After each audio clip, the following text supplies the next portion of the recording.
Hi hello friends, എല്ലാ കൂട്ടുകാർക്കും ഇന്നത്തെ എപ്പിസോഡിലേക്ക് സ്വാഗതം.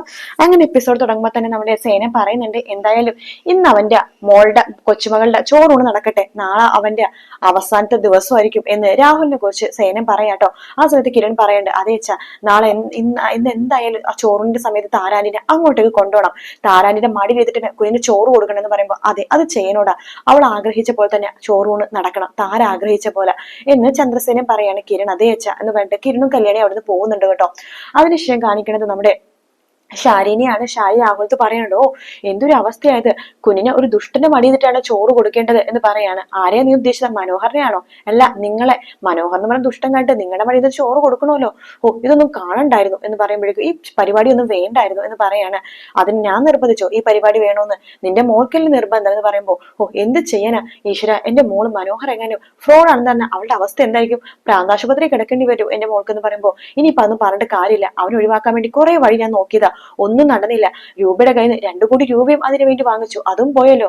അതെ, നിങ്ങളുടെ ഭാഗത്ത് തെറ്റ്. 2 കോടി രൂപ അവൾ തരാൻ വേണ്ടി വിളിച്ചപ്പോഴേ എന്നെയും വിളിച്ചോണ്ട് പോകണമായിരുന്നു, ഞാനെല്ലാം നോക്കിക്കണ്ട് ചെയ്യൂല്ലോ നേരെ. അല്ലെങ്കിലും ഇനിയിപ്പോ പറഞ്ഞിട്ട് കാര്യമില്ല എന്ന് പറയുമ്പോ രാഹുൽ പറയണ്ട്, ഞങ്ങൾ പണം കൊടുത്തില്ലെങ്കിലും അവൻ ഇന്നല്ലെങ്കിൽ നാളെ പോടി. അതെങ്ങനെ അവൻ പോകുന്നത്? അവൻ അങ്ങനെ പോകുന്നു എനിക്ക് തോന്നണില്ല എന്ന് പറയുമ്പോ, നീ നോക്കിക്കോ, അവൻ പോകും. അവൻ അങ്ങനെ ഒരു സ്ഥലത്ത് കടിച്ചു തൂങ്ങി നിൽക്കുന്ന സ്വഭാവം ഇല്ലെന്ന് നിനക്കറിയാലോ. ഇവിടുന്ന് പണമൊന്നും കിട്ടാത്തോണ്ടാ പോവാതിരുന്നത്, പക്ഷെ ഒന്നും കിട്ടില്ലെന്ന് പറഞ്ഞു കഴിഞ്ഞാൽ അവൻ തന്നെ പോയിക്കോളൂ. അത് കഴിഞ്ഞിട്ട് അവളുടെ അവസ്ഥ ആലോചിക്കുമ്പോഴാണ് എനിക്ക് വിഷമം എന്നൊക്കെ ശാരി ഇങ്ങനെ പറയാണ്. അതിനുശേഷം കാണിക്കുന്ന സരിയുനെ അതുപോലെ തന്നെ മനോഹരനെയാണ്. അവർ രണ്ടുപേരും കൂടി കുഞ്ഞിന്റെ അടുത്ത് ഇങ്ങനെ കിടക്കുമായിരിക്കട്ടോ. അപ്പൊ മനോഹർ പറയുന്നുണ്ട്, ഹോ, എന്തായാലും കുഞ്ഞിന്റെ ചോറൂണല്ലേ, ആ കുഞ്ഞിന്റെ ചോറൂണാകുമ്പോഴേക്കും ശരിക്കും പറഞ്ഞാൽ അപ്പുറത്ത് കുഞ്ഞിന്റെ യഥാർത്ഥ അമ്മുമ്മയുണ്ട്, അമ്മുമ്മയായിരുന്നു, മുത്തശ്ശിയായിരുന്നു ചോറൂണ് കൊടുക്കേണ്ടത്. മനുവേട്ടന്റെ ആരുടെ കാര്യമാണ് പറയണത്? ഞാൻ ആ താരയുടെ കാര്യമാണ് പറഞ്ഞത്. മനുവേട്ടന്റെ ഇപ്പൊ പറഞ്ഞത് ഒരു കുറ്റമായി പോയെന്ന് എനിക്ക് തോന്നുന്നത്. മനുവേട്ടന്റെ സത്യങ്ങളും പറയാൻ പാടില്ലായിരുന്നു. മോള് പറഞ്ഞ നന്നായെന്ന് എനിക്ക് തോന്നുന്നത്. അതുകൊണ്ട് സത്യങ്ങളൊക്കെ ഞാനെങ്കിലും അറിഞ്ഞല്ലോ. മോളെ, സത്യം തന്നെയാ, ഈ കുഞ്ഞിന്റെ യഥാർത്ഥ അമ്മ അതാ. സത്യം പറയാലോ, സത്യം കേട്ടപ്പോ എനിക്ക് ചെറിയൊരു വിഷമം ഉണ്ടെങ്കിലും പക്ഷെ എനിക്ക് ഇപ്പൊ അവരുടെ ഭയങ്കര ബഹുമാനം തോന്നാ. അവരൊക്കെ ചെറുതായിട്ട് അമ്മയെന്നൊക്കെ കാണാൻ തുടങ്ങി. മനുവേട്ട വേണ്ട കേട്ടോ, എനിക്കതൊന്നും ഇഷ്ടമല്ല. അവരെ ഞാൻ ഇല്ലാതാക്കാൻ ശ്രമിച്ചുകൊണ്ടിരിക്കുക. അപ്പൊ ഈ സത്യം ആരും അറിയില്ലല്ലോ. മോളെ നോക്ക്, നാളെ ആ കിരണിനെയും കല്യാണിനെയും അതുപോലെ തന്നെ ആ താരേനെയൊക്കെ ഉടക്കാതിരിക്കണേ നല്ലത്. അവരെ നമ്മൾ വിചാരിച്ച പോലത്തെ ആൾക്കാരൊന്നും അല്ല, അതുകൊണ്ട് അവരായിട്ട് ഒരു പ്രശ്നത്തിന് പോവാതിരിക്കണേ നല്ലത്. പിന്നെ ആ താര, അവര് കുഞ്ഞിനെ വരുന്ന കാണുകയോ ഒന്ന് എടുക്കുകയോ ചെയ്താൽ നിനക്ക് എന്താ കുഴപ്പം? അവര് യഥാർത്ഥ അമ്മയല്ലേ. നാളൊരു സമയത്ത് അവര് ഈ സമൂഹത്തിന്റെ വിളിച്ചു പറയാ, ഇതെന്റെ കൊച്ചുമകളാണ്, നമുക്ക് എതിർക്കാൻ പറ്റുമോ? അവരൊരു കോടതിയിൽ പോകുകയാണെങ്കിൽ DNA ടെസ്റ്റ് കാര്യങ്ങളൊക്കെ പറഞ്ഞിട്ട് അവരത് ഉറപ്പിക്കുകയേ ചെയ്യുള്ളൂ. അതുകൊണ്ട് അവരായിട്ട് ഉടക്കിനെ പോയി കഴിഞ്ഞാലേ നമുക്ക് തന്നെയാ നഷ്ടം എന്ന് പറയാണ്. ഓഹ്, എന്തൊരു കഷ്ടം ഇത് എന്ന് സരിയു ഇങ്ങനെ പറയണ്ടേ. ആ സമയത്ത് മനോഹരന് എന്ത് ചെയ്യാനാ, അത് അങ്ങനെയൊക്കെയായി. മനുവേട്ട, പിന്നെ എനിക്കൊരു ആഗ്രഹമുണ്ട്, കുഞ്ഞിനെ ഇപ്പൊ ഇവിടെ ചോറ് കൊടുത്തായിട്ട് നമുക്ക് ഗുരുവായൂർ കൂടി കൊണ്ട് ചോറ് കൊടുത്താലോ? എന്റെ ഒരു ആഗ്രഹമാണ്. മോളെ, ദേ ചോറ് കൊടുക്കുന്ന കാര്യം, അമ്പലത്തിലെ കാര്യങ്ങളൊന്നും ഇങ്ങനെ വെറുതെ പറഞ്ഞു കൂടട്ടോ. ഗുരുവായൂർ അങ്ങനെ പെട്ടെന്ന് പോകാൻ പറ്റും മോളെ, എനിക്ക് എന്റെ ഒഴിവും കാര്യങ്ങളൊക്കെ നോക്കണ്ടേ? അയ്യോ മനുവേട്ട, ഞാൻ അത് ശ്രദ്ധിച്ചില്ല. മോള് ശ്രദ്ധിക്കില്ല, പക്ഷെ അമ്പലത്തിലെ കാര്യങ്ങളൊക്കെ നമ്മൾ പറയുമ്പോൾ നോക്കിയും കണ്ടൊക്കെ പറയണം എന്ന് പറയാണ്. മനോഹർ മനസ്സിൽ വിചാരിക്കുകയാണ്, ഈശ്വര, ഗുരുവായൂരൊക്കെ ഒരുപാട് ആൾക്കാർ വരുന്ന സ്ഥലമാണ്, അവിടെയൊക്കെ പോയി കഴിഞ്ഞാൽ പിടിക്കപ്പെട്ടു എന്ന് പറയുന്ന കാര്യത്തിൽ ഒരു സംശയം വേണ്ട. അതുകൊണ്ട് അങ്ങനെ ആൾക്കാർ കൂടുന്ന സ്ഥലത്തേക്ക് ഇവിടെ കൊണ്ടുപോകാതിരിക്കണേ നല്ലത് എന്ന് മനോഹർ ഇങ്ങനെ മനസ്സിൽ വിചാരിക്കാട്ടോ. അതിനുശേഷം നമ്മുടെ മനോഹറും അതുപോലെ തന്നെ സരിയും കുഞ്ഞും കൂടി സ്റ്റെപ്പ് ഇറങ്ങി നിലത്തേക്ക് വരുവാണ്. ആ സമയത്ത് ഷാരിയും അതുപോലെ തന്നെ രാഹുലും കാത്തിരിക്കാട്ടോ. നീ വരുന്നുണ്ടല്ലോ, അന്ന് നമുക്ക് ഇറങ്ങിയാലോ? ഇറങ്ങാം, ഇപ്പൊ തന്നെ സമയം കഴിഞ്ഞു, വാ ഇറങ്ങാം എന്ന് പറഞ്ഞിട്ട് അവര് 4 പേരും കൂടി ഇറങ്ങാൻ നിൽക്കുമ്പോഴേക്കും നമ്മുടെ താരനെ റെഡിയാക്കി കൊണ്ടിരിക്കുകയാണ് കല്യാണി. ആ സമയത്ത് ദീപ വരുന്നുണ്ട്. മോളെ എന്നിട്ട് ഒരുക്കി കഴിഞ്ഞില്ലേ താരേനെ? ഒരുക്കി കഴിഞ്ഞു അമ്മേ, ഇന്ന് കുഞ്ഞിന്റെ നൂല് ചോറൂണല്ലേ, അപ്പൊ മുത്തശ്ശി നല്ല സുന്ദരിയായിട്ടിരിക്കണമല്ലോ. താരാന്റി പറഞ്ഞതാ വേണ്ടാന്ന്, ഞാനാ നല്ല സാരി കുടിപ്പിച്ച് സുന്ദരിയാക്കിയത്, അത് നന്നായി മോളെ. ഫോട്ടോയിലൊക്കെ നന്നായിട്ടിരിക്കണല്ലോ താരെ. നോക്ക് താരെ, നീ ഒന്നും കൊണ്ട് പേടിക്കണ്ട, നിന്റെ കൂടെ ഇവരൊക്കെ ഉണ്ടല്ലോ. പിന്നെ അമിതമായിട്ട് അവളെ സ്നേഹിക്കാതിരിക്കണം നല്ലത്. ആ സരയുവിന് അവളുടെ സ്വഭാവം താരക്ക് അറിയാവുന്നതാണല്ലോ, അതുകൊണ്ട് അവൾ അധികം സ്നേഹിക്കാൻ നിൽക്കണ്ട. പിന്നെ കൊച്ചുമകൾ, അതെന്തൊക്കെ പറഞ്ഞാലും നിങ്ങളുടെ കൊച്ചുമകൾ തന്നെയാണ്. അതുകൊണ്ട് നമുക്ക് ആ കുഞ്ഞിന്റെ കാര്യത്തിലുള്ള ആകെ ടെൻഷൻ എന്ന് പറയുമ്പോൾ കല്യാണി പറയണ്ടേ, അതെ അമ്മേ, എനിക്ക് ആ കുഞ്ഞിന്റെ കാര്യത്തിൽ ആകെ ഒരു ടെൻഷൻ.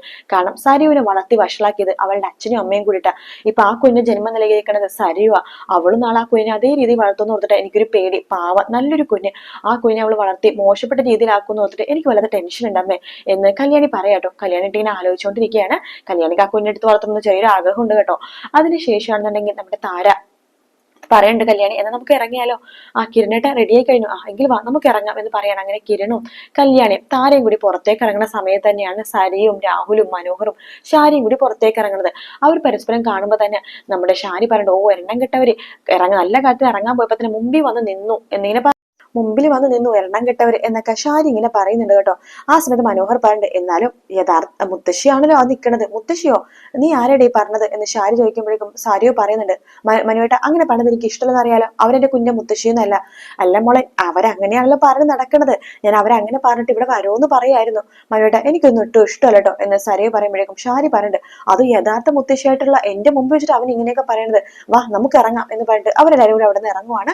അവരിറങ്ങിയപ്പോൾ തന്നെ കിരൺ പറയുന്നുണ്ട്, കല്യാണി അമ്മയടുത്ത് പറ നമ്മൾ പോകുവാണെന്ന് എന്ന് പറയാണ്. ആ ഞാൻ പറഞ്ഞിട്ട് വരാം എന്ന് പറഞ്ഞിട്ട് ആ കല്യാണി അകത്തേക്ക് പോവാണ്. കിരൺ ഇങ്ങനെ ആലോചിച്ചുകൊണ്ട് ഇങ്ങനെ നിൽക്കുവാട്ടോ അവിടെ. അതിനുശേഷം കാണിക്കുന്ന അമ്പലത്തിൽ സരിയും ഷാരിയും മനോഹറും രാഹുലൊക്കെ പ്രാർത്ഥിച്ചുകൊണ്ടിരിക്കുകയാണ്. ഷാരി പ്രാർത്ഥിക്കുന്നത് ഇങ്ങനെയാണ്, മനു പോയി കഴിഞ്ഞാൽ എന്റെ മോൾക്ക് ഒരു ആപത്തും വരുത്തല്ലേ ഈശ്വര എന്നൊക്കെ പറഞ്ഞ് പ്രാർത്ഥിച്ചുകൊണ്ടിരിക്കുന്നത്. സരിയുവാണെന്നുണ്ടെങ്കിൽ കുഞ്ഞിന് ചോറ് കൊടുക്കാൻ പോകുന്ന സമയത്ത് പ്രാർത്ഥിക്കുന്നത് കിരണും കല്യാണി നശിഞ്ഞു പോണേ ഈശ്വര എന്നാണ് പ്രാർത്ഥിക്കുന്നത് കേട്ടോ. രാഹുലാണെങ്കിലും ഓ എന്റെ പെങ്ങളുടെ സ്വത്തുക്കളെല്ലാം എനിക്ക് കിട്ടണേ എന്ന് പ്രാർത്ഥിക്കുകയാണ്. മനോഹർ അങ്ങനെ തന്നെയാണ് കേട്ടോ. ഓ എങ്ങനെയെങ്കിലൊക്കെ ഇവിടെ പൈസ ഉണ്ടാക്കി തട്ടിട്ട് പോകാൻ പറ്റണേ എന്നാണ് ഇവർ പരസ്പരം പ്രാർത്ഥിച്ചുകൊണ്ടിരിക്കുന്നത്. ആ സമയത്ത് പ്രാർത്ഥന കഴിയുമ്പോഴേക്കും മനോഹർ പറയണ്ട്, അതെ ബഗാസുര ഇങ്ങോട്ട് വന്നേ, ഒരു കാര്യം പറയാനുണ്ട് എന്ന് പറഞ്ഞിട്ട് രാഹുലിനെ വിളിച്ചോണ്ട് പോവുകയാണ്. ഷാരി ചോദിക്കേണ്ട സാരിയുടെ അടുത്ത്, എല്ലാ മോളുടെ അച്ഛനെ എന്താ അവൻ വിളിച്ചോണ്ട് പോയത്? എനിക്കറിയില്ല, എന്താണെന്ന് ആർക്കറിയാം. ഓ ഇനി എന്തൊക്കെയാണ് അവ സംഭവിക്കാൻ പോണത് എന്ന് ഷാരി ഇങ്ങനെ പറയാട്ടോ. ആ സമയത്ത് സരിയു പറഞ്ഞിട്ട്, സംഭവിക്കണത് അതെ സ്വന്തം കയ്യിലിരിപ്പോണ്ട് സംഭവിക്കണതല്ലേ മോളെ, ഞാനൊരു തെറ്റും ചെയ്തിട്ടില്ല, നിന്റെ അച്ഛൻ ചെയ്യുന്ന തെറ്റുകളൊക്കെ തന്നെയാ എന്റെ തലയിൽ വന്ന് വീഴുന്നത് എന്ന് ഷാരി ഇങ്ങനെ പറയണം. അങ്ങനെ മനോഹർ രാഹുലിനെ മാറ്റി നിർത്തിട്ട് പറയുന്നുണ്ട്, അതെ ഇന്ന് ഈ അമ്പലത്തിലേക്ക് താര വരും, കുഞ്ഞിനെ ചോറൂണ് കൊടുക്കുന്നത് കാണാനും അവർക്ക് ചോറ് കൊടുക്കാനും അതിനുള്ള സാഹചര്യം നമ്മൾ ഉണ്ടാക്കി കൊടുക്കണം. എടാ മനു, നീ എന്തൊക്കെയാ പറഞ്ഞത്? അതിന് മോൾ ഒരിക്കലും സമ്മതിക്കില്ല. അതെ നിങ്ങളുടെ മോള് സമ്മതിക്കില്ല, അതുകൊണ്ടാണ് ഞാൻ നിങ്ങളുടെ പറഞ്ഞത്, നിങ്ങൾ അതിനെ കൂട്ടു നിൽക്കണം. നിങ്ങളുടെ ഭാര്യ ഉണ്ടല്ലോ ഷാരി, അവരെയും പറഞ്ഞ് മനസ്സിലാക്കണം. നീ എന്തൊക്കെയാണ് പറയണത്? അതെ ഞാൻ പറഞ്ഞതേ കാര്യമായിട്ട് തന്നെയാണ്. എന്നെ ഇത് പറഞ്ഞ് ഭീഷണിപ്പെടുത്തത് കിരണും കല്യാണാണ്. അവരുടെ അടുത്ത് ഉടയ്ക്കാൻ നിൽക്കണ്ട, അവർ ഉടച്ചു കഴിഞ്ഞാലേ അവരെന്താ ചെയ്യണമെന്ന് അറിയാലോ. അതുകൊണ്ട് അവര് പറഞ്ഞ പോലെ കാര്യങ്ങളൊക്കെ ഇന്ന് നടക്കണം. എടാ നീ എന്ത് വൃത്തികെട്ട ജന്തുവാടാ, ഞാൻ നിന്നെപ്പോലൊന്നല്ല ഒരു പെണ്ണിനെ സ്നേഹിച്ച് വഞ്ചിച്ചു, അത്രേ ഞാൻ ചെയ്തുള്ളൂ. പക്ഷെ നീയോ എന്തോരം പെൺകുട്ടികളാണ് സ്നേഹിച്ച് വഞ്ചിച്ചത് എന്ന് ചോദിക്കുമ്പോ, അതെ ബഗാസുര, അണലിയും അതുപോലെ തന്നെ രാജഗോപാലയൊക്കെ പാമ്പുകളാണ്. പക്ഷെ അണലി ഒരു ചീത്ത പാമ്പാണ്. പക്ഷെ രാജഗോപാലെന്ന് അങ്ങനെയല്ല, അവർക്ക് ചെറിയൊരു സ്റ്റാൻഡേർഡ് ഒക്കെ ഉണ്ട്. ഞാൻ രാജഗോപാലയാ, പെണ്ണുങ്ങളെ സ്നേഹിക്കും വഞ്ചിക്കും അത്രേ ഉള്ളൂ, വേറൊരു കാര്യം ഞാൻ ചെയ്യാറില്ല. പക്ഷെ നിങ്ങൾ എന്തൊക്കെയാ ചെയ്തത്? നിങ്ങളൊരു പെണ്ണിനെ, അത് സംസാരിക്കാൻ കഴിവില്ലാത്ത അംഗവൈകല്യമുള്ള പെണ്ണിനെ സ്നേഹിച്ചു, എന്നിട്ട് പറ്റിച്ചു. നിങ്ങളുടെ ഓഫീസിലെ ഒരു വേലക്കാരിയായിരുന്നു അവര്, എന്നിട്ട് അവരെ പറ്റിച്ചു, ഗർഭിണിയാക്കി. എന്നിട്ട് നിങ്ങൾ എന്താ ചെയ്തത്? അത് നിങ്ങളുടെ അനന്തവരെ തലയിൽ കെട്ടിവെക്കാൻ നോക്കി, അതായത് രൂപയുടെ ഭർത്താവിന്റെ തലയിൽ. എന്നിട്ട് 25 വർഷം പെങ്ങളെയും ആങ്ങളെയും അളിയനെയും തമ്മിൽ തെറ്റിച്ചു നിർത്തി. അതിനുശേഷം ആ പെങ്ങളുടെ വീട്ടിൽ കയറി നിങ്ങളും നിങ്ങളുടെ ഭാര്യയും മോളൊക്കെ കുടിയേറി പാർത്തു, അവരുടെ സ്വത്തുക്കളൊക്കെ അടിച്ചു മാറ്റാൻ നോക്കി. അങ്ങനെ കിരണിന്റെ ജീവിതവും അതുപോലെ തന്നെ രൂപയുടെ ജീവിതവും സേന്റെ ജീവിതവും എല്ലാവരുടെ ജീവിതം തകർത്ത നിങ്ങളാണ്. അപ്പൊ നിങ്ങൾ തന്നെയാ എന്നെക്കാളും ഏറ്റവും ചീന ജീവി എന്നിങ്ങനെ പറയാണ്. അത് കേൾക്കുമ്പോൾ രാഹുലിന് എന്ത് ചെയ്യണമെന്നറിയാം. അപ്പൊ മനോഹർ പറയുന്നുണ്ട്, അതുകൊണ്ട് ഞാൻ പറഞ്ഞ പോലെ തന്നെ എന്തായാലും ഇത് നടക്കണം. അവര് വരുമ്പോ താരയുടെ മടിയിലെത്തിട്ട് ചോറ് കൊടുത്തിരിക്കണം എന്ന് പറഞ്ഞിട്ട് മനോഹർ അവിടുന്ന് പോകുന്ന ഭാഗത്തോട് കൂടിയിട്ടാട്ടോ എപ്പിസോഡ് തീരുന്നത്. വീഡിയോ ഇഷ്ടപ്പെടുകയാണെങ്കിൽ ലൈക്ക് ചെയ്യാനും സബ്സ്ക്രൈബ് ചെയ്യാനും കമന്റ് ചെയ്യാനും മറക്കല്ലേ. മറ്റൊരു വീഡിയോ ആയിട്ട് കാണാം. Take care, bye bye.